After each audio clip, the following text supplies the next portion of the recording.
Magandang gabi po sa lahat. Andito pa rin ako para mag-share ng mga herbal para sa kagamutan ng ating karamdaman. Gabing-gabi na, kalalabas ko pa lang sa trabaho pero nag-vlog pa rin ako para may kaalaman kayo sa kagamutan ng inyong mga sakit. Sino po dyan ang mga lalaking may prostate cancer o UTI? Pero ang pinakamahalaga dito ay ang prostate cancer na napakamahal ng operasyon. 100,000 something. Yan. Kung matanda ka na, ang hirap namang magpa-opera pa. Ito po ang herbal na ito ay makakatulong sa inyo.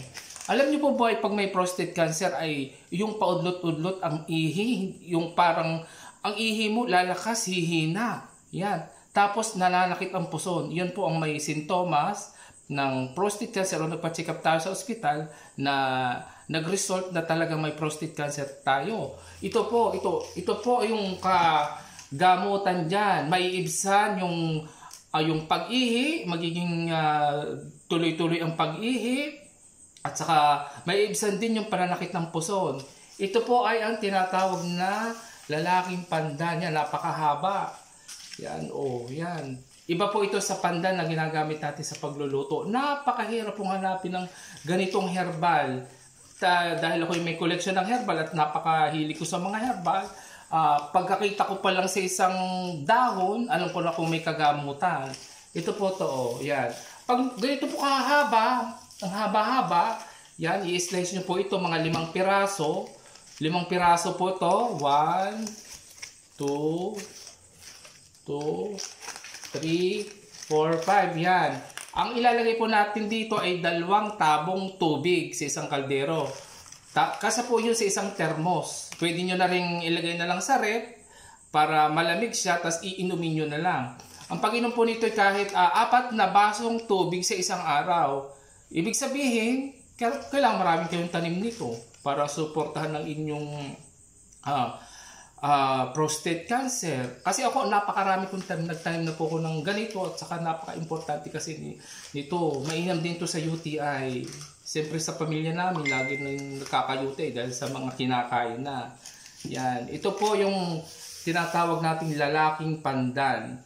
Pag nakita nyo pong kumukulo na yung tubig na pinaglagaan natin itong lalaking pandan, mga 2 minutes, yan, pwede na. Pag nakita kumukulo at medyo yung ganito po, yan, para siyang tubig. Ang prostate cancer po ay bawal po yung makukulay na inumin, lalo na ang alak. Ito, nagkaigi po ito dahil, transparent talaga, wala ang gaanong kulay. Yung dahon ng banaba, pwede, pampaihi yun. Kaso nga lang po, bawal po yung pinagbabawal po yun ng doktor kasi masyadong makulay. Kaya ito ang pinakamainam sa mga prostate cancer. Yan. Lalaking pandan. At paglasahan mo,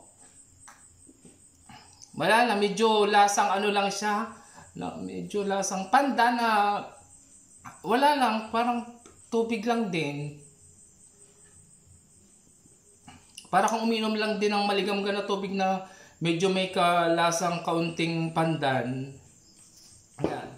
At saka po, magpipray din tayo kay God na itong herbal na ito ay kaloob sa atin ng Diyos na sadyang nakakagamot sa ating karamdaman, lalo na sa prostate cancer. Mahirap naman po lagi magpa-opera, lalo na sa mga mahihirap na kagaya natin. At saka, okay lang po sa mayayaman, marami silang pampa-opera sa atin. Kaya, siguro kaloob din naman to ng Diyos. Ito ay itinanim mo, dinilig ng ulan, sinikatan ng araw, hindi kaloob yan ng Diyos. Kaya iinom tayo ng herbal araw-araw. Ang mga sakit natin, inasa paligid lang din ang kagamutan. Kaya dasal-dasal lang at mapapansin nyo, kusa na lang lalapit sa inyo ang kagamutan ng inyong karamdaman. Ito, iinumin ko na kahit wala akong prostate cancer, wala akong UTI. Ipakita sa inyo na hindi ito nakakalason, herbal, organic, walang side effect.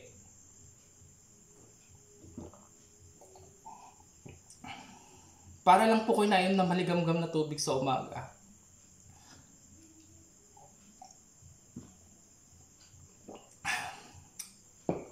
Ang sarap po.